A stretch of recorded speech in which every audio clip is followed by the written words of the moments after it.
DPSP, directive principle of state policy, एक बहुत ही अंडररेटेड पार्ट है हमारे कॉन्स्टिट्यूशन का। अंडररेटेड क्यों है? क्योंकि जो हमारे कॉन्स्टिट्यूशनल फोरफादर्स थे उन्होंने तो इसको बहुत अच्छा सोच के कॉन्स्टिट्यूशन में डाला था, इनकलकेट किया था, लेकिन कहीं ना कहीं क्योंकि ये जस्टिसेबल नहीं है नेचर में, इसलिए इसका महत्व कहीं खो गया और जो उनका विजन था डीपीएसपी को लेके वो आज तक पूरा नहीं हो पाया है। हालांकि ये बहुत इंपॉर्टेंट टॉपिक है। It is mentioned in the part 4 of the constitution right after the fundamental rights from article number 36 to article number 51। It deals with the directive principle of state policy. क्या होते हैं directive principle, कैसे कैसे क्या क्या इनके पीछे article हैं, क्या क्या कॉन्स्टिट्यूशनल प्रोविजंस है और क्या विजन था हमारे कॉन्स्टिट्यूशनल फोरफादर्स का while introducing the directive principle, आज जानेंगे हम आज की क्लास में। So this is Dilip Puri welcoming you all to Parcham classes. Parcham classes के पॉलिटी सेशंस में आपका बहुत बहुत स्वागत है। आज का topic directive principle of state policy, that is DPSP. So introduction देख लेते हैं पहले डीपीएसपी का। सो डीपीएसपी जैसा मैंने आपको बताया एक बहुत ही अंडररेटेड पार्ट है। अंडररेटेड इन द सेंस इसका महत्व तो बहुत ज्यादा होना चाहिए था, both for the government and as well as for the citizens, लेकिन क्योंकि इसका एक नेचर है, इसका एक अनफॉर्चुनेट नेचर है कि ये जस्टिसेबल नहीं है, ये इसको कोर्ट ऑफ लॉ में नहीं घसीटा जा सकता, इसलिए इसकी इंपॉर्टेंस पे इतना एम्फेसिस नहीं दिया गया है according to me while during the period of post independence. इस पे महत्व और ज्यादा होना चाहिए था, both from the government side and both from the citizen side. कैसे है अब देखते हैं। सो डीपीएसपी जैसा आपको पता है या नहीं पता है तो मैं भी आपको बताता हूं। फंडामेंटल राइट्स जो हमने पढ़ा था, fundamental rights are the justiciable rights और दी गारंटीड राइट्स। ये ऐसे राइट्स हैं जो कि गवर्नमेंट को झक मरा के भी देने हैं, क्योंकि कॉन्स्टिट्यूशन में मेंशन है अगर किसी के भी फंडामेंटल राइट्स अब्रिज हो रहे हैं या वायोलेट हो रहे हैं तो they can directly go to the courts और उनकी रिट ज्यूरिसडिक्शन के through they can seek for help. ये हम पढ़ चुके हैं, ठीक है। तो फंडामेंटल राइट तो बहुत इंपॉर्टेंट है, इसमें तो कोई दोहराया ही नहीं है और हमारा मूल अधिकार है, तो सिटीजन भी उसकी डिमांड पूरी तरीके से करते हैं क्योंकि वो जस्टिसेबल है। लेकिन अनफॉर्चुनेटली डायरेक्टिव प्रिंसिपल भी एक टाइप के राइट तो हैं, एक टाइप के राइट तो हैं जो कि सिटीजन्स को अवेलेबल होने चाहिए, बट ये जस्टिसेबल नहीं है। जस्टिसेबल नहीं है यानी कि अगर इन डीपीएसपी का अगर कहीं उल्लंघन हो रहा है तो आप कोर्ट के पास जाके गुहार नहीं लगा सकते हो कि सर ये जो डीपीएसपी मेंशन है कॉन्स्टिट्यूशन में ये मुझे नहीं मिल पा रहे या ये फुलफिल नहीं हो रहे बाय दी स्टेट गवर्नमेंट। क्योंकि ये जस्टिसेबल नहीं है तो सरकारों का भी इन पे कोई मेजर फोकस अभी तक नहीं रहा था, बट विद चेंजिंग टाइम्स या विद चेंजिंग आइडियोलॉजी आपको धीरे धीरे इसका एम्फेसिस दिखने लग जाएगा। और रीसेंट टाइम में जो डीपीएसपी के अकॉर्डिंग लॉज बने हैं वो ज्यादा हैं बनस्पत from the previous times. Clear है बात? और रीसेंट टाइम से मेरा मतलब ये 2-4 साल की बात नहीं होती, recent time is like 20 years, the last 20 years I am talking about. Clear है बात? तो डीपीएसपी भी राइट है that is available to the citizen by the state, but it is not justiciable. आपको ये ध्यान रखना चाहिए कि जस्टिसेबल नहीं है, इसमें आपकी कोर्ट कोई मदद नहीं कर सकता एज पर दी लॉ, ठीक है ना, ऐसा नहीं है। अब आप बोलेंगे सर कि अगर इतने इंपॉर्टेंट राइट्स हैं तो इसको जस्टिसेबल रखा क्यों नहीं, इसको जस्टिसेबल बना देते जैसे फंडामेंटल राइट्स हैं। तो क्या थे फंडामेंटल राइट्स थे वो तो बहुत ही ज्यादा जरूरी थे, बहुत ही ज्यादा अनिवार्य थे, क्योंकि जिस स्थिति में हमारा देश था उस वक्त ये राइट तो मूल अधिकार तो हमें हमारे सिटीजन को देने ही देने थे। लेकिन कुछ ऐसे अधिकार थे जो भी देना जरूरी थे, बट उनको हम क्या कर सकते थे, अभी रोक सकते थे या रोकना हमारी मजबूरी थी, क्योंकि जब हम आजाद हुए तो हम पूरी तरीके से नष्ट थे। हमारा जो देश था, हमारी जो स्टेट मशीनरी थी या जो भी हमारे पास रिसोर्सेज थे वो पूरी तरीके से डिप्लीटेड थे, निचेड़े हुए थे बाय अंग्रेज या पुराने जो रूलर्स थे उन्होंने हमें पूरा निचोड़ रखा था। तो एज अ कंट्री हमें फॉर्म होना था, हमें आगे बढ़ना था, हमारे रिसोर्सेज को हमें सही जगह लगाना था। तो ये जो सर्विसेज हैं या ये जो राइट्स थे इनको हम लागू नहीं कर सके विद द इंस्टेंट इफेक्ट कि भैया आज से लागू हो जाते हैं, क्योंकि we were scarce with resources. हमारे पास रिसोर्सेज की कमी थी, हमारे पास उत्पादनों की कमी थी, इस वजह से हम ये इंश्योर नहीं कर सकते थे as a fundamental right to every citizen. हालांकि जो हमारे कॉन्स्टिट्यूशनल फोरफादर्स थे उनका विजन यही था कि भाई साहब आप राइट देना चालू करो और धीरे धीरे इसको आप मैंडेटरी बना देना, क्योंकि ये जरूरी है हमारे देश के डेवलपमेंट के लिए। और एक और चीज इसकी इंपॉर्टेंस रखी गई थी कि जो सिटीजन होता है ना उसके लिए क्यों इंपॉर्टेंट है, उसके लिए इसलिए इंपॉर्टेंट है क्योंकि इसी के बेस पे किसी भी सरकार का पॉपुलर वोट डिसाइड होगा। ये एक तरीके से की दे दी थी, कुंजी होती है, किसी भी सोल्यूशन होता है तो ये सोल्यूशन था हमारी प्रॉब्लम का कि कौन सी सरकार को हमें लेके आना है और कौन सी सरकार को हमें रिजेक्ट करना है। ये सोल्यूशन था डीपीएसपी। तो मुझे कैसे डिसाइड करूंगा पॉलिटिक्स में कि भैया किस पार्टी को मेरे को वोट देना है या किस पार्टी को मेरे को लाना है। सिर्फ इसलिए तो नहीं कि मुझे बीजेपी पसंद है इसलिए बीजेपी ले आऊं, सिर्फ इसलिए तो नहीं कि मुझे कांग्रेस पसंद है इसलिए कांग्रेस ले आऊं, या कोई भी अनेक पार्टी जो है दूसरी पार्टी है उसको इसलिए ले आऊं क्योंकि मेरी पर्सनल लाइकिंग है। उसको इवेल्युएट करने के लिए एक मार्कशीट की तरह या एक की तरह से इंट्रोड्यूस किया गया था कि भैया सिटीजन ये देखे कौन सी पार्टी डीपीएसपी को लागू कर रही है और कौन सी पार्टियां डीपीएसपी को लागू नहीं करके महत्व नहीं दे रही। उसके बेसिस पे पॉपुलर वोट डिसाइड किया जाए और मत के अनुसार वो वाली पार्टी को सत्ता दी जाए। लेकिन अनफॉर्चुनेटली इसको इतना पॉपुलर नहीं हो पाया। ये रीजन भी क्योंकि एजुकेशन लेवल हमारे यहां पे उन्होंने सोचा तो यही था कि सिटीजन इसके हिसाब से डिसाइड करेंगे, पर सिटीजन तक ये इंफॉर्मेशन ही नहीं पहुंची। सिटीजन को पता ही नहीं कि भैया डीपीएसपी क्या होता है। एक नॉर्मल सिटीजन को, आज आपको और मेरे को पता है क्योंकि हम तो इसके बारे में बात कर रहे हैं, हमारे करिकुलम में है, हम पढ़ रहे हैं। लेकिन एक आम आदमी को पता ही नहीं भैया डीपीएसपी क्या है। उसको तो पूरे फंडामेंटल राइट भी अपने नहीं पता, तो डीपीएसपी तो बहुत दूर की बात हो गई। ठीक है ना।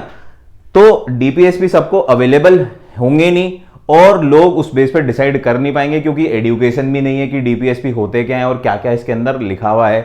तो अनफॉर्चुनेटली इसको कभी भी जो टूल जिस मोटिव के साथ इसको इंट्रोड्यूस किया गया था वो कभी भी एक्सरसाइज नहीं हो पाया। और हमारी सरकार तो शुरू से इतनी होशियार थी सारी कि उन्होंने इसकी इंपॉर्टेंस को खुद ने भी निग्लेक्ट करा। क्योंकि वापस ऐसी बात है कि सरकार के ऊपर भी बाध्य नहीं है, सरकार के ऊपर बाध्य है फंडामेंटल राइट्स देना, ठीक है ना, डीपीएसपी देना बाध्य नहीं है। तो उन्होंने भी इसको लाइटली लिया। इन्होंने बोला कोई बात नहीं है, जैसे जैसे हमारे रिसोर्सेज डेवलप होंगे हम दे देंगे, अभी तो हमारी हालत नहीं है, ये मान के उन्होंने भी डीपीएसपी को इग्नोर रखा for the major part of the period after independence. ठीक है, क्लियर है बात। तो ये था हमारा डीपीएसपी का इंट्रोडक्शन। इसको और देख लेते, पहले मैंने आपको कंसेप्ट समझा दिया, ब्रीफिंग समझा दी, अब कुछ टेक्स्ट पढ़ लेते हैं हम। सो क्या है, DPSP is mentioned enumerated in part 4 of the constitution from article number 36 to 51। ये मैं आपको अभी पहले ही बता चुका हूं कि कहां मेंशन है DPSP. So DPSP is mentioned in the part 4 of the constitution right after the part 3 of the constitution that deals with fundamental rights. और इसके आर्टिकल है आर्टिकल नंबर 36 से 51। तो जितनी भी गाथा डीपीएसपी की है वो दे रही है आर्टिकल नंबर 36 से आर्टिकल नंबर 51 के बीच में। ठीक है, फिर the framers of the constitution borrowed this idea from the Irish constitution. तो ये अगर आपके पास क्वेश्चन आ सकता है कि डीपीएसपी हमने कहां से लिया, तो हमने लिया आयरलैंड से, यानी कि आयरिश कॉन्स्टिट्यूशन से। क्लियर है बात, आयरिश कॉन्स्टिट्यूशन से हमने अडॉप्ट करा डीपीएसपी, जिसको आयरिश कॉन्स्टिट्यूशन ने अडॉप्ट किया था स्पेनिश कॉन्स्टिट्यूशन से। बट क्योंकि ये हम कौन होते हैं प्रूव करने वाले कि उन्होंने कहां से लिया था, हमारे लिए क्या इंपॉर्टेंट है कि हमने कहां से लिया है, हमने लिया है आयरिश कॉन्स्टिट्यूशन से, ना कि स्पेनिश कॉन्स्टिट्यूशन से। ठीक है, doctor B R Ambedkar describe these principles as novel features of the constitution. तो मैंने आपको कहा था नोवेल फीचर्स क्यों, क्योंकि जो कॉन्स्टिट्यूशनल फोरफादर्स थे उनका क्या विजन था कि भाई साहब ये हम एक ऐसी कुंजी दे रहे हैं, एक ऐसी जड़ी बूटी दे रहे हैं जिससे सिटीजन डिसाइड करेंगे कि आपको इस सरकार को लाना है। अगर सरकार डीपीएसपी पे काम करती है तो आगे कंटिन्यू होगी, अगर डीपीएसपी को महत्व नहीं दे रही सरकार तो उस सरकार को निकालो और दूसरी सरकार को लेके आओ। पर अनफॉर्चुनेटली हम लोग आज भी वोट देते समय इस बात पे ध्यान नहीं देते हैं कि हमारी जो सरकार है are they acting in accordance with the DPSP, या फिर वो अपने ही एजेंडा, पर्सनल एजेंडा पे काम कर रहे हैं और उसी का नतीजा आपको देश में देखने को मिल सकता है। हम भले ही पढ़ाई यूपीएससी, एसएससी या इनकी पढ़ाई कर रहे हो, but at the end of the day हमें हमारे देश का स्ट्रक्चर पता होना चाहिए। क्योंकि भले ही हम एसएससी, यूपीएससी या कोई भी एग्जाम क्लियर कर पाए या ना पाए, सिटीजन तो हमें इस देश का रहना है, वोट तो हमें करना है, सरकार तो हमें चुननी है ही। तो इस पे ध्यान जरूर दीजिए। तो एटलीस्ट आप लोग जब अगली बार वोट दो तो you should be smart enough to जज the political parties on the basis of these directive principle. आपको तो इतना समझ में होना चाहिए कि हमें देखना है कि डायरेक्टिव प्रिंसिपल कोई पार्टी फॉलो कर रही है या नहीं फॉलो कर रही है। क्लियर है बात, क्योंकि मजबूरी तो है नहीं फॉलो करना, क्योंकि कंपल्शन तो है ही नहीं, क्योंकि जस्टिसेबल तो है नहीं। तो जो कर रही है वो ओवर एंड अबव जाके कर रही है, मतलब that is a good party, वो हमारे देश का हित चाहती है या हमारी जनता का हित चाहती है। वहीं पे जो नहीं कर रही उनका पर्सनल एजेंडा है। बहुत ही सिंपल कुंजी है। क्लियर है। So the DPSP resemble the instrument of instructions mention in 1935। तो डीपीएसपी टाइप की सबसे पहली बात कब हुई थी हमारे देश में, 1935 जो जीओआई एक्ट आया था 1935 में, उसमें एक आया था इंस्ट्रूमेंट ऑफ इंस्ट्रक्शंस। तो डायरेक्टिव प्रिंसिपल का मतलब ही क्या है? इंस्ट्रक्शन, क्योंकि ऑर्डर तो है नहीं, कंपल्शन है नहीं, तो ऑर्डर नहीं है, it is just an mere instruction. Instruction के फॉर्म में इसको रिलीज किया गया था 1935, that is instrument of exceptions, जिसको later on while framing the constitution we gave the name of directive principle of state policy. हमने जब हमारी आजादी हुई तो हमने इसको डीपीएसपी के नाम से जाना या इसको नाम दिया। क्लियर है? Directive principle of state policy. अब जैसे नाम है वैसे ही आपको समझ में आ रहा है, डायरेक्टिव प्रिंसिपल। आई होप आपको विजिबल हो, ब्लू कलर, नहीं तो मैं इसको थोड़ा सा चेंज कर देता हूं। Directive principle. So directive principle is what? Directions. नाम से पता पड़ रहा है डायरेक्शन। डायरेक्शन मतलब हम आपको राह दिखा रहे हैं कि हमारे देश की सरकारों को कैसा काम करना चाहिए, या हमारे देश की पॉलिटिकल पार्टीज को किस तरीके से काम करना चाहिए, और हमारे सिटीजन के लिए राह है कि आप डिसाइड करें कि कौन सी पार्टी को आपको सत्ता में लाना है, आपका देश चलवाना है किससे। क्लियर है? So this embodies the concept of welfare state. Main purpose क्या है डीपीएसपी का? मेन पर्पस है वेलफेयर स्टेट बनाना, क्योंकि हमारे देश में at the time of independence या फ्रॉम द प्रीवियस टाइम हमारे देश में बहुत सारी कुरीतियां थी। हमारे यहाँ पे वेलफेयर का नामो निशान नहीं था। हमारे यहाँ पे ग्रुप्स ऑफ पीपल थे, स्ट्राटा ऑफ पीपल थे। कोई लोग बहुत अमीर थे, राजा रजवाड़े थे, कोई लोग बहुत गरीब थे, स्लेव्स थे, गुलामी कर रहे थे। क्लियर है? So there was a difference in the economic criteria, there was a difference in the social criteria. कुछ लोग अछूत थे, कुछ लोग राजा थे, कुछ लोग ब्राह्मण थे जिनको घर में आके हम खाना खिला रहे हैं, कुछ लोग राजा थे जिनके हम पांव छू रहे हैं, कुछ लोग बेचारे वो हैं जो स्लेवरी या वो नीची जाति से थे जिनसे हम धिक्कार कर रहे हैं, जिनको हम नॉर्मल धिक्कार कर रहे थे। तो इस तरीके का डिफरेंशिएशन था। तो यहां पे वेलफेयर स्टेट की बात नहीं हो रही थी, पूरी जनता की वेलफेयर की बात नहीं हो रही थी, सिर्फ चुनिंदा कुछ लोगों की वेलफेयर की बात हो रही थी। बाकी सब तो सिर्फ बेचारे मजदूरी कर रहे थे, सिर्फ सेवा कर रहे थे। तो हमारे देश के जो फोर फादर्स थे, कॉन्स्टिट्यूशनल फोर फादर्स थे, उनका विजन क्या था? यार इसको लाके हम क्या करेंगे, ये जो गैप है ना अमीर गरीब में, या फिर जो हमारे यहाँ पे जो पुराने टाइम से मनुस्मृति के टाइम से जो ब्रेकेज है लोगों का, कि जो क्लासिफिकेशन है लोगों का, दैट इज राजपूत, राजा लोग, देन देयर इज ब्राह्मण, फिर आपका वैश्य, फिर आपके शूद्र। तो ये जो गैप हम क्रिएट कर रहे हैं हमारी सोसाइटी में, उसको खत्म करें और पूरी सोसाइटी के भले के बारे में सोचें, पूरी स्टेट के वेलफेयर के बारे में सोचें। इसी को सोचते हुए they inserted directive principle of state policy. So the directive principles are non justiciable, मैंने आपको बता ही दिया, that is they are not legally enforceable for their violation, therefore the government can not be compelled to implement their. तो ये साफ साफ लिखा हुआ है कि भैया गवर्नमेंट को इंप्लीमेंट करने की जरूरत नहीं है, यहां इनको जस्टिस लिखा हुआ नहीं है, तो ये साफ बोला हुआ है कि जस्टिसिएबल नहीं है, यानी कि लीगली एनफोर्सिबल नहीं है, just like the fundamental right जो कि लीगली इन्फोर्सिबल होते थे, ये नहीं है। इसलिए सरकार इस पे एम्फेसिस भी कम देती है और इस पे ध्यान भी कम देती है, जिसकी वजह से हमारे क्या होता है, हम लोग भी इसको इग्नोर कर देते हैं, एक देश का नागरिक भी इसको इग्नोर कर देता है, जबकि ये बहुत ही महत्वपूर्ण चीज है जिससे आप अपनी सरकारों को चुन सकते हैं इस पे देखने के बाद। द डायरेक्टिव प्रिंसिपल दो non justiciable in nature help the courts in examining and determining the constitutional validity of a law. अब कुछ लॉज ऐसे होते हैं, ये सुप्रीम कोर्ट की मदद के लिए भी, मतलब आप देखो सरकार की मदद के लिए है, सरकार भले इसको यूज नहीं कर रही, सिटीजन की मदद के लिए, सरकार चुनने के लिए, लेकिन साथ साथ कोर्ट्स की मदद भी ये करता है, क्योंकि जब भी कोई लॉ निकलता है, जब भी कोई लॉ निकलता है, वो वैलिड है या नहीं है, वो वैलिड है या नहीं है, या वो किसी कॉन्स्टिट्यूशन के पार्ट का उल्लंघन कर रहा है, कॉन्स्टिट्यूशन के किसी पार्ट का उल्लंघन कर रहा है लॉ, क्योंकि आपको क्या पता है लॉ वो ही बन सकता है जो कि कॉन्स्टिट्यूशनल बाउंड्रीज के अंदर हो। क्लियर है बात? तो ऐसा कोई लॉ बन रहा है जो कॉन्स्टिट्यूशन के किसी पार्ट के अगेंस्ट जा रहा है या वायोलेट कर रहा है, तो उसकी नीयत जानने के लिए, उसकी वैलिडिटी, कॉन्स्टिट्यूशनल वैलिडिटी जानने के लिए कोर्ट भी क्या करती हैं, कोर्ट भी इस्तेमाल करती हैं डीपीएसपी का, कि भैया ये डीपीएसपी का पार्ट है कि भैया हमें वेलफेयर स्टेट बनानी है, सबका उद्धार करना है, तो हम ये देखते हैं ये लॉ सही बना है या नहीं बना है on the basis of DPSP.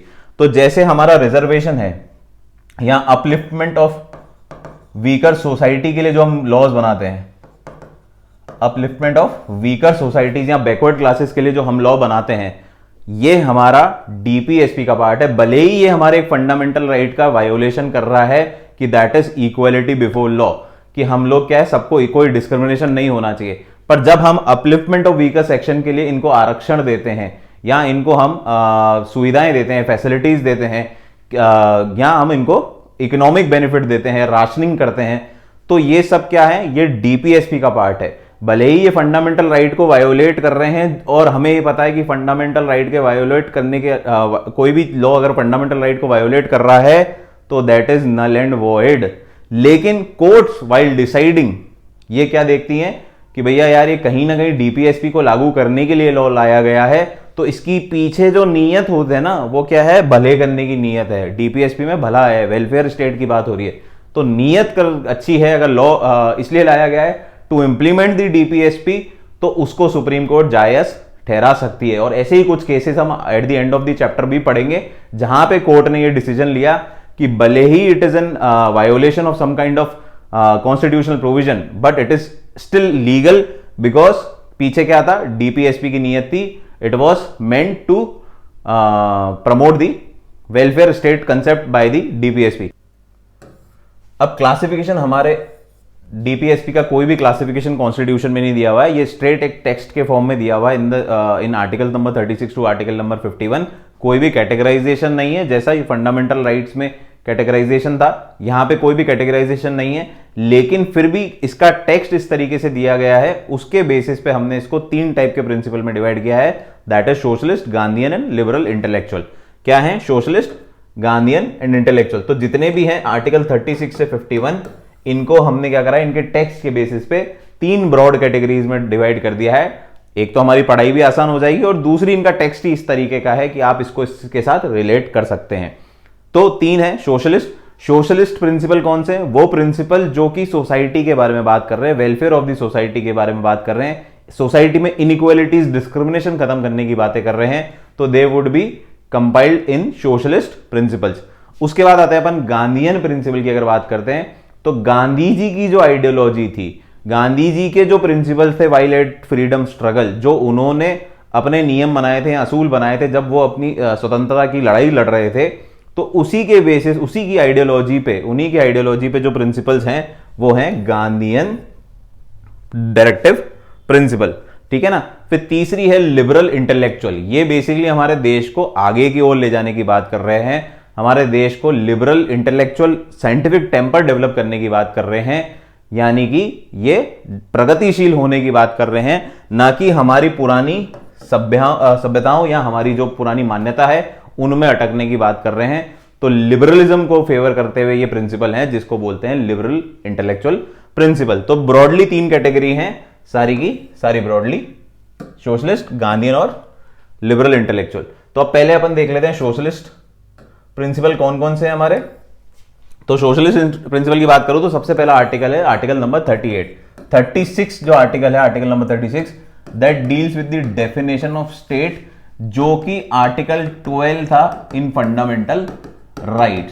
तो फंडामेंटल राइट जब हमने पढ़ा तो हमने पढ़ा था article 12 which defines the state in the context of constitution, कि भैया फंडामेंटल राइट्स के लिए स्टेट का क्या स्टेट है, किस किस चीजों को स्टेट की बाउंड्रीज में लिया जाएगा, वो आर्टिकल 12 में बता था। और same to same as it is ये रेप्लिकेट किया गया है आर्टिकल नंबर 36 में। So the state for fundamental right stay same as a state for the directive principle. दोनों में जो स्टेट का डेफिनेशन है दैट इज सेम। क्लियर है बात।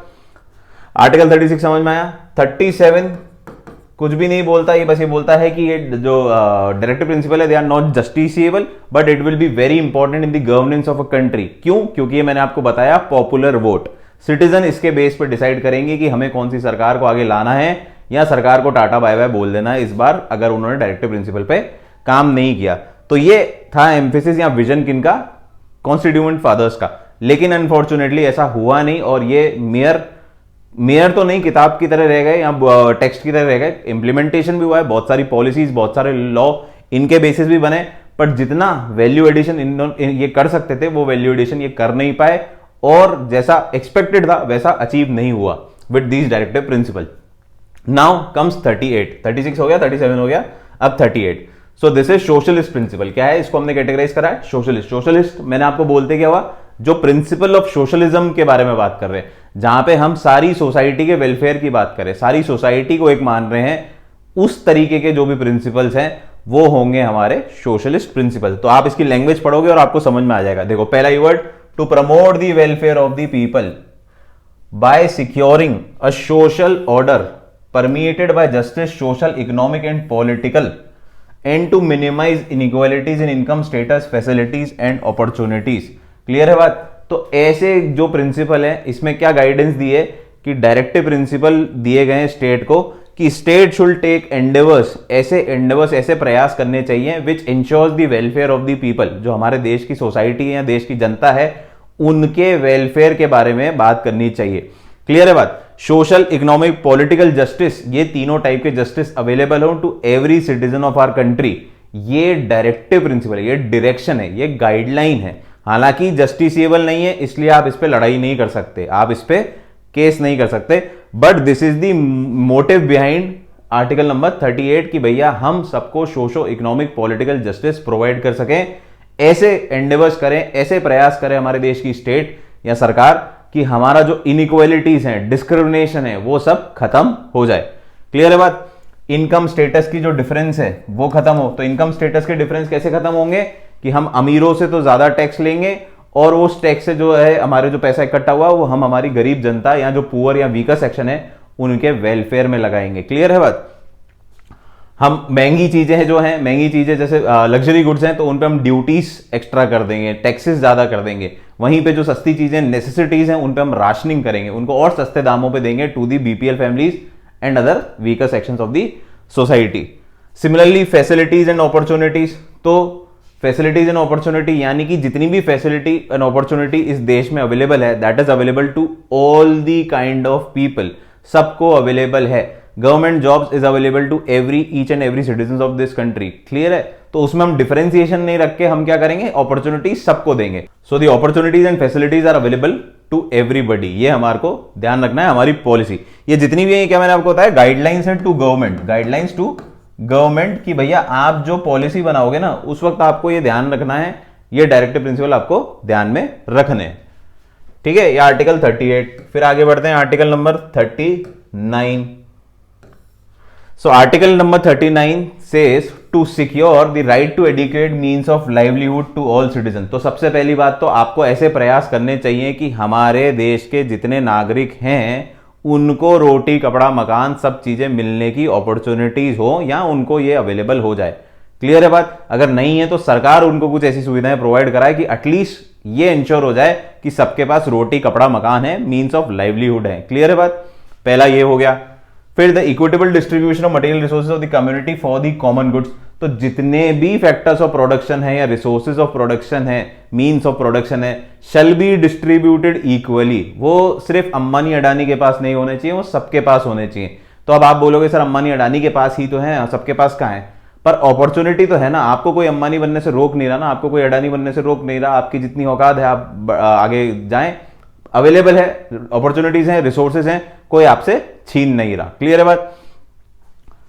Prevention of concentration of wealth and means of production, वही बात आ गई कि wealth and means of production जो है वो कुछ चुनिंदा लोगों के पास नहीं हो, पूरे लोगों के पास डिस्ट्रीब्यूटेड हो। बट अनफॉर्चुनेटली जैसा मैंने आपको बताया ना, सरकार का फोकस इस पे है क्योंकि ये जस्टिसेबल नहीं है और नहीं हमारी जनता को पता है कि ऐसी कोई चीज हमारे कॉन्स्टिट्यूशन में दे रखी है। नॉर्मल जनता, आपको पता है, आप पढ़ाई कर रहे हो इसलिए पता है। नॉर्मल जनता जो घूम रही है उसको नहीं पता कि भैया ऐसे प्रावधान बने हुए हैं और हम इसके तहत हम बहुत सारे प्रयास कर सकते हैं जिससे इनइक्वालिटीज कम हो। क्लियर है बात? क्योंकि क्या होगा, अब आप बोलोगे सर इससे क्या होगा, सरकार पे तो प्रेशर है नहीं, बट जब आपको सिटीजन अवेयर हो जाएगा, सिटीजन जागरूक हो जाएगा, तो कम से कम सरकार बदल तो सकता है, वो दूसरी सरकार ला सकता है। इस वाली सरकार को लात मार के, तो जो सरकार को लात पड़ी उसको समझ में आएगा भाई साहब ये लात जो पड़ी है इस वजह से पड़ी है, तो अगली बार जब मैं आऊंगा तो ये मेरा एजेंडा का पार्ट होगा और इस पे मैं काम करूंगा। तो ये इसलिए इतना इंपॉर्टेंट है। फिर एक और बात बोली कि भैया equal pay for equal work for man and women, चाहे औरत हो चाहे आदमी हो, जेंडर इनइक्वालिटी नहीं होनी चाहिए, समान काम का, समान कार्य का समान पैसा मिलना चाहिए। ये एक हमारा डायरेक्टिव प्रिंसिपल है। क्लियर है बात? Preservation of health and strength of workers and children against forcible abuse, opportunities for healthy development of children. बच्चों से रिलेटेड आपको बच्चों के उद्धार करने के लिए, उनका डेवलपमेंट करने के लिए आपको ऐसी पॉलिसीज बनानी चाहिए, उनकी हेल्थ न्यूट्रिशन इंश्योर करना चाहिए। तो जो पोलियो की दवाइयां या ऐसी मेडिसिन जो बच्चों को पिलाई जाती है, टीके लगाए जाते हैं, ये सब क्या है, डायरेक्टिव प्रिंसिपल। इनका बैकमेन का क्या बैकग्राउंड क्या है, इनका डायरेक्टिव प्रिंसिपल को इंप्लीमेंट करने के जरिए है। क्लियर है? प्लस हमारे जो चाइल्ड अब्यूज है, चाइल्ड एक्सप्लॉयटेशन है, इस सब चीजों पर रोक लगनी चाहिए और उसके लिए काफी सारे प्रावधान हमारी सरकारें लाती रहती हैं। क्लियर है बात? पढ़े आगे। फिर आता है आर्टिकल नंबर 39A। तो ये ऑब्वियस सी बात है, 39A है, मतलब it has been introduce as an amendment, originally it was not the part of constitution. इसको इंट्रोड्यूस किया है 42nd अमेंडमेंट 1976 के द्वारा, to provide equal justice and provide free legal aid to the poor. तो क्या बात है भाई कि जो हमने अभी पुराने दो आर्टिकल पढ़े 37 एंड 38, सॉरी 38 एंड 39, वो जो आर्टिकल पढ़े उनमें हम बात कर रहे हैं कि जस्टिस मिलना चाहिए सबको, सोशल, इकोनॉमिक और पॉलिटिकल, ठीक है, अपॉर्चुनिटीज मिलनी चाहिए सबको, सब मिलना चाहिए, ठीक है, ये सब राइट है। लेकिन यहां फंडामेंटल राइट्स भी फॉर दैट मैटर अगर हमने पढ़े तो वो भी हमारे को सबको मिलने चाहिए। लेकिन आप एक बात समझे, जो पुअर है, जो weaker section of the society को बिलोंग करता है, जो गरीब है, जो असहाय है, उसको नहीं मिलेगा तो वो उखाड़ भी क्या लेगा? वो कैसे जाके लड़ाई करेगा कि भाई साहब मुझे ये सुविधाएं नहीं मिली, या ये जो राइट्स आपने दे रखे फंडामेंटल राइट्स, या जो आप ये डायरेक्टिव प्रिंसिपल की बातें कर रहे हो, तो ये सब चीजें मेरे पास आ रही हैं या नहीं आ रही हैं, सिर्फ एक किताबी बातें हैं। मैं कैसे लड़ाई करूंगा? मेरे पास तो कोई लॉयर ही नहीं है। गरीब आदमी थोड़ी जाके राम जेठमलानी को बोलेगा ले भाई साहब मेरा केस लड़ो, नहीं है, पॉसिबल नहीं है। तो इसीलिए क्या किया गया, 42nd amendment 1976 at the time of Indira Gandhi government, free legal aid to the poor बोला गया कि भैया आप लड़ाई करने के लिए हम आपको एक बेस दे रहे हैं, हम आपको लीगल एड भी देंगे। आप लोग को अगर ये सुविधाएं नहीं मिली हैं या कहीं भी आपको लग रहा है कि इनका दुरुपयोग हो रहा है या इसमें कोई बाधा क्रिएट हो रही है बाय द स्टेट मशीनरी और बाय एनीबडी एल्स, तो you can knock the doors of the law by getting free legal aid. आपको फ्री लीगल एड मिलेगी, ठीक है ना। Then comes article number 42 to make provision for just and human conditions of work and maternity relief. तो आपको यह ensure करना है कि स्टेट अपने एम्प्लॉयज या स्टेट द्वारा जो भी संचालित संगठन है उसमें जस्ट और ह्यूमन कंडीशन होनी चाहिए, यानी काम करने लायक कंडीशन होनी चाहिए। ऐसा नहीं आप एक काली कोठरी में काम करा रहे हो, लंबे लंबे घंटे काम करा रहे हो, बिल्कुल सुविधाएं प्रॉपर होनी चाहिए, एज पर दी नॉर्म्स होनी चाहिए। इसलिए इनके लिए नॉर्म्स भी लाए गए इन कंडीशन को। और मैटरनिटी लीव, अगर कोई फीमेल काम कर रही है और वो प्रेग्नेंट है तो उनको मैटरनिटी लीव्स प्रोवाइड करें, ये मैंडेटरी है। तो आज आप किसी भी संस्था में होंगे तो आपको मैटरनिटी लीव मिलना अनिवार्य है, वो ऑब्लिगेशन है उस ऑर्गेनाइजेशन की आपको मैटरनिटी लीव दे। हाँ, पीरियड वो अपने अनुसार तय कर सकते हैं प्राइवेट में, पर गवर्नमेंट के अलग अलग पॉलिसीज है। क्लियर है बात? तो आपको ऐसी कंडीशन क्रिएट करनी है सरकारों को कि लोग काम कर सकें, अच्छे से काम कर सकें, घुट के काम न करें, और जब जब उनको जरूरत हो, जैसे in the case of maternity leaves, आप उनको लीव भी प्रोवाइड करो। ये बैकडअप है बाय आर्टिकल नंबर 42। फिर आता है article number 43, to secure a living wage, a decent standard of life, social and cultural opportunities for all the workers. तो ये सब चीजें वर्कर की जो बात कर रहे हैं हम, ये सोशलिज्म का वैसे ही प्रिंसिपल है। इनफैक्ट सोशलिज्म का जो जन्म हुआ वो ऐसे ही हुआ। जब इंडस्ट्रियल रिवॉल्यूशन हुआ तो उसमें क्या हुआ, बड़े बड़े जो सेठ लोग थे जिनकी इंडस्ट्रीज थी, उन लोगों ने वर्कर्स को बहुत ही गंदे तरीके से काम कराया, घंटे घंटे काम कराया, ओवर टाइम काम कराया, without being paid, without giving the payments. लेकिन उससे क्या हो रहा था, उनका शोषण हो रहा था, उनका नाश हो रहा था। तो इनका standard of life, decent standard of life नहीं है, लिविंग वेज नहीं है, इनको मजबूरी में जो पैसा सबको मिल रहा है, कम से कम पैसा, और जो मेजर चंक ऑफ प्रॉफिट्स है वो तो हमारे सेठ लोग ही ले जा रहे हैं। तो इस चीज को इंश्योर करने के लिए क्या किया गया, सोशलिज्म के प्रिंसिपल्स का जन्म हुआ कि सोशलिज्म एक ऐसा कंसेप्ट है जहां पे हम वर्कर्स का भला सोचेंगे, वर्कर्स के बारे में सोचेंगे। तो यही ये प्रिंसिपल बोलता है to secure a living wage, कि आपको एक मिनिमम वेज मिलेगी, यानी कि इतनी मिनिमम वेज तो होनी चाहिए कि आप अपनी रोटी, कपड़ा, मकान, शेल्टर जो भी है वो तो ले ही लें। इसके अलावा आप अपने त्योहार, तीज त्योहार आप मना सकें, आप आराम से घूम सकें, मतलब घूमना ऐसे नहीं आप ट्रिप पे चल जाएं ऑस्ट्रेलिया, पर हाँ आप आसपास सारे एंजॉय कर सकें, एक डिसेंट लिविंग आप अचीव कर सकें। ऐसे प्रावधान सरकार को करने चाहिए। तो इसलिए सरकार क्या करती है, अपनी जो भी ऑर्गेनाइजेशन है उसमें छुट्टियां भी देती हैं कि भैया आपको सारा वहां पे जब आपको कोई भी ईद आ रहा है, दिवाली आ रही है, कोई भी आपके त्योहार आ रहे हैं, तो आप आराम से बैठ के वो अपने परिवार के साथ बहुत ही खुशी और हर्षोल्लास के साथ उसे मना सकते हैं। क्लियर है बात? फिर आर्टिकल 43A क्या है, to take steps to secure the participation of workers and the management of in the management of industries. तो वही बात हो गई इंडस्ट्रियल रेवोल्यूशन में क्या हो रहा था कि से ही नहीं था वर्कर्स का, वर्कर की तो कोई बात ही नहीं सुनता था, मेन सेठ मतलब सेठ ही, उसकी बात ही चलेगी। ऑर्गेनाइजेशन में सारे लोग उनके अनुसार ही काम करेंगे जो टॉप नॉच पीपल हैं। तो to ensure the involvement of workers in the management policies, क्या हुआ, हमने एक डायरेक्टिव प्रिंसिपल लगा कि हमें ऐसा एंडेवर करने चाहिए कि हमें वर्कर्स की बात भी सुननी चाहिए, इनको भी पार्टिसिपेशन मिलना चाहिए मैनेजमेंट में।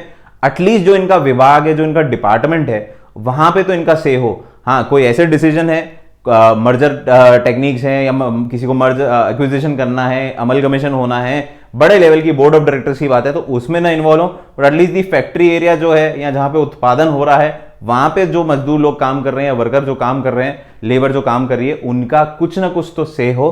तो इसी को बोला गया है आर्टिकल 43A में, और इसी के तहत आपको लेबर यूनियंस, ट्रेड यूनियन बनाने का मौका मिलता है, एसोसिएशन ऑफ वर्कर्स बनाने का मौका मिलता है।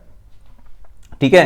फिर article 47, to raise the level of nutrition and the standard of living people and to improve public health. तो वापस समझ में आता है कि आर्टिकल 47 क्या बोल रहा है कि भाई साहब, आपको सरकार को ऐसे स्टेप लेने चाहिए जिससे न्यूट्रिशन और जो हेल्थ है, पब्लिक हेल्थ है, वो इंप्रूव हो, ऐसे प्रावधान करने चाहिए। तो आज हमारे को कोरोना की वैक्सीन लग रही है सरकार द्वारा, तो वो यही है कि भाई साहब हमारे को पब्लिक हेल्थ पे काम करना है, इंप्रूव करना है। तो उसके पीछे कारण क्या है, बैकिंग क्या है, आर्टिकल नंबर 47। क्लियर है बात।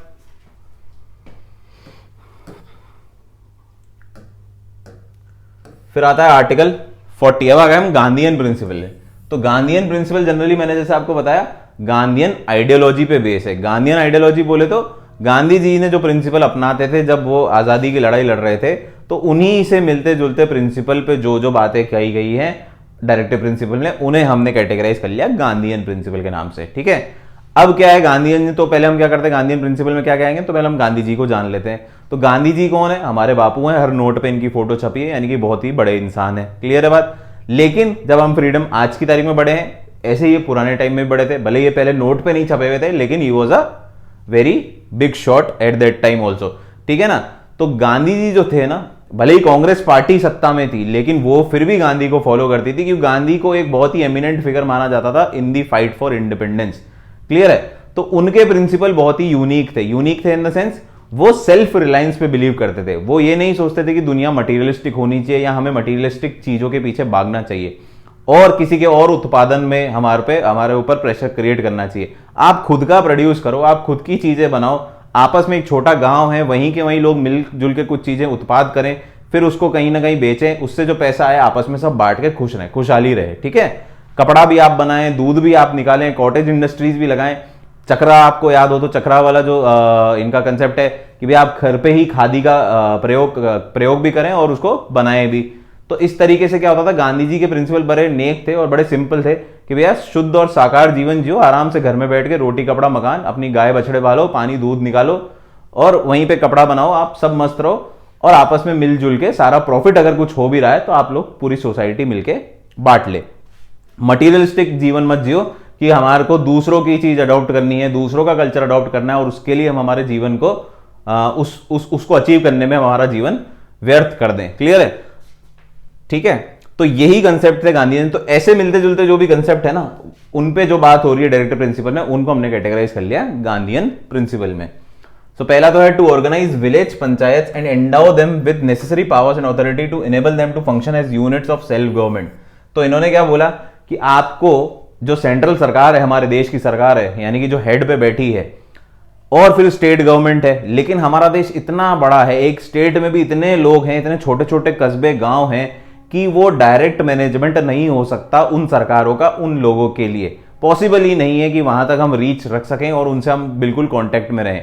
तो इन्होंने बोला कि भाई साहब गांव में छोटे छोटे लेवल पे विलेज पंचायत बनाओ। छोटा गांव है, छोटी एक आप वहां पे सरकार बनाओ, विलेज पंचायत बनाओ और वहां के डिसीजन वो खुद ही लेंगे, वहां के डिसीजन वो ऑटोनोमसली खुद ही लेंगे, किसी और बाहर का उनके ऊपर प्रभाव नहीं रहेगा। ऑब्वियसली स्टेट गवर्नमेंट और सेंट्रल गवर्नमेंट का से रहेगा, जो देश की पॉलिसी है वो तो उनको फॉलो करनी है, लेकिन फिर भी क्विक निवारण के लिए आपको वहां की छोटी सरकारें बनानी पड़ेगी in the form of panchayat. तो इस चीज पे उनका फोकस था। तो यही डायरेक्टिव प्रिंसिपल में लिखा गया कि टू ऑर्गेनाइज, ऐसा कंसेप्ट बनाए कि विलेज पंचायत हो सके और वो खुद का खुद डिसीजन खुद लें, सेल्फ गवर्नमेंट लें, उनको कुछ ऐसी पावर्स दें जिससे उनके पास डिसीजन टेकिंग ऑथोरिटी भी होनी चाहिए। क्लियर है? उनके पास जो आप पंचायत में जो भी लीडर होगा, सरपंच होगा, उसके पास पावर्स होनी चाहिए एक्ट करने के लिए, क्योंकि हमारे देश में तो वैसे फेडरल सिस्टम है, यानी कि the government at the top at centre, और फिर स्टेट की छोटी छोटी सरकारें, हर स्टेट की अपनी अपनी सरकार है। लेकिन एट द रूट लेवल गांव में क्या है, पॉसिबिलिटी नहीं है इन लोगों से कनेक्ट करने के लिए, इसलिए बोला गया कि आप छोटे छोटे लेवल पे पंचायत का क्रिएशन करें जो कि सेल्फ गवर्नमेंट होंगी उस एरिया की। क्लियर है बात? वहीं के लोग खड़े होंगे, वहीं के लोग आपस में उनको चुनेंगे और उन्हीं के रूल माने जाएंगे। तो इस प्रिंसिपल पे बिलीव था। ठीक है। फिर article 43 to promote cottage industries on individual और cooperative basis in rural areas, कि आप अपना खुद कपड़ा भी बनाएं, कॉटेज इंडस्ट्रीज फॉलो सेटअप करें, खादी का प्रयोग करें, दूसरे जो फॉरेन क्लोथिंग है उस पर ना डिपेंड होकर आप अपना खुद का कॉटेज इंडस्ट्री सेटअप करें, और उससे जो पैसा निकलता है आपस में, क्योंकि काम करने वाले भी आप लोग हैं, एक ग्रुप ऑफ पीपल है, गांव में कॉटेज इंडस्ट्री सेटअप हो गई या घरों में हो गई, तो काम करने वाले भी परिवार और गांव के लोग हैं, और उससे जो प्रॉफिट निकल रहा है वो भी कोऑपरेटिव बेसिस पे आप आपस में बांट लें। तो ये मतलब साथ मिलके चलो, हम साथ साथ हैं, पिक्चर की तरह आपको चलना है। बहुत ही नेक ख्याल है, पर प्रैक्टिकली अगर अपन देखें तो ये पॉसिबल नहीं है आज की तारीख में, तो इसलिए इसको एक बंद कमरे, बंद उसकी तरह डाल दिया गया है, क्योंकि इस पे अमल करना इज डिफिकल्ट आज की तारीख में। तो हमारा देश इतना तो बदल चुका है। फिर आता है article 43B to promote voluntary formation, autonomous functioning, democratic control and professional management of cooperative societies. इनका एम्फेसिस था कोऑपरेटिव सोसाइटी पे। ठीक है ना? कोऑपरेटिव सोसाइटी मतलब आप लोग एक छोटा ग्रुप ऑफ पीपल साथ मिलकर काम करें, means of production must be owned by them, production must be own by them, काम करने वाले वर्कफोर्स भी would be out of them, और फाइनली जब वो प्रॉफिट रीप इन करेंगे, पहले तो सेल्फ कंजम्पशन कर लें जो जो आप उत्पादन कर रहे हैं, फिर उसके बाद जो आपका प्रॉफिट भी है that should be distributed among all of them, आपस में बांट लो, कोऑपरेटिव काम करो, हाथ से हाथ मिला के काम करो, इनका कंसेप्ट यही था। ठीक है। फिर आता है article number 46 to promote the educational and economic interests of SCs, ST and other weaker sections of the society and to protect them from social injustice and exploitation। तो किसी भी प्रकार का सोशल इनजस्टिस और exploitation to the weaker sections और the backward classes of our country is not acceptable, ये गांधी जी का मानना था। गांधी जी शुरू से ही से पे थे कि भैया हमारे देश में इस टाइप का कैटेगराइजेशन बहुत गलत है, हम लोग ओवर एम्फेसिस करते हैं इन चीज़ों पे कि भैया कौन किस जाति का है, कौन पिछड़ा हुआ है, कौन शूद्र है, कौन क्या काम कर रहा है, और उसी के अकॉर्डिंगली उनके आने वाली पुश्तों को हम डिसाइड कर लेते हैं कि तुम इसी पाप में रहोगे, या तुम अगर ऐसे बड़े घर में पैदा हुए हो तो तुम इसी कैटेगरी को बिलोंग करते रहोगे। क्लियर है बात? मतलब मेरिट की कोई बात नहीं है, आप पैदा हुए हो उससे ही आपकी औकात जानी जाएगी। ठीक है ना? सो इसकी वजह से क्या था, हमारे देश में ये प्रथाएं सालों से चलती हुई आ रही थी, और सालों से चलने की वजह से जो गैप था, हमारा इनइक्वालिटी थी, वो बहुत बड़ी हो चुकी थी। तो इसलिए गांधी जी का एक प्रिंसिपल था कि SC, STs और जो बैकवर्ड क्लासेस हैं इनका उद्धार करना जरूरी है, इनको आगे लाना जरूरी है, और सरकार को ऐसे प्रयास करने चाहिए जहां पे we can ensure them economic social interest to these kind of people, या to these strata of people जो कि SC, ST या इस कम्युनिटी को बिलोंग करते हैं, या फिर वीकर और backward sections of the society, tribal area से बिलोंग करते हैं। तो ये आपका एक डायरेक्टिव प्रिंसिपल बना दिया गया। फिर आता है article 47 to prohibit the consumption of intoxicating drugs and drink which are injurious to health. तो किसी भी प्रकार का नशे के खिलाफ थे गांधी जी। वो बोलते थे ना तो आपको दारूडिया बनना है, नशेड़ी बनना है, ना आपको गांजेड़ी बनना है, ना आपको कुछ भी करना है, आपको ये सब चीजें बैन करनी चाहिए पब्लिक यूज के लिए। ऐसा एक डायरेक्टिव प्रिंसिपल है कि सरकार को ऐसे प्रयास करने चाहिए कि भाई साहब ये सब चीजों का सर्कुलेशन हमारे देश में नहीं हो, क्योंकि इससे क्या है, हमारा देश तो पहले ही बहुत पिछड़ा हुआ है, और अगर हम इनकी लतों में फंस गए तो हम पूरे के पूरे डूब जाएंगे।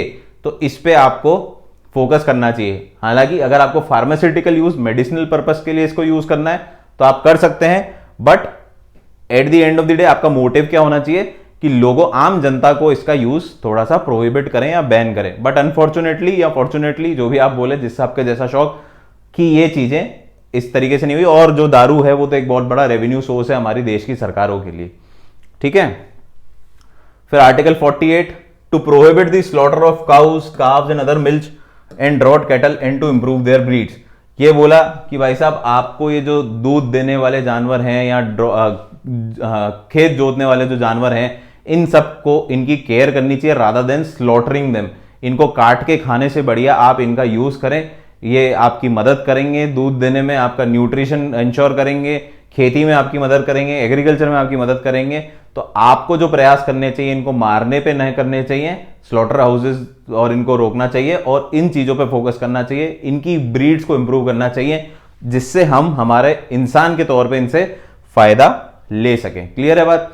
सो ये भी इनका एम्फेसिस था। तो इस प्रिंसिपल को भी हमने आर्टिकल 48 में डाला है under Gandhian principle of directive principles. Clear है बात? सो ये था Gandhian and with this I suppose yes.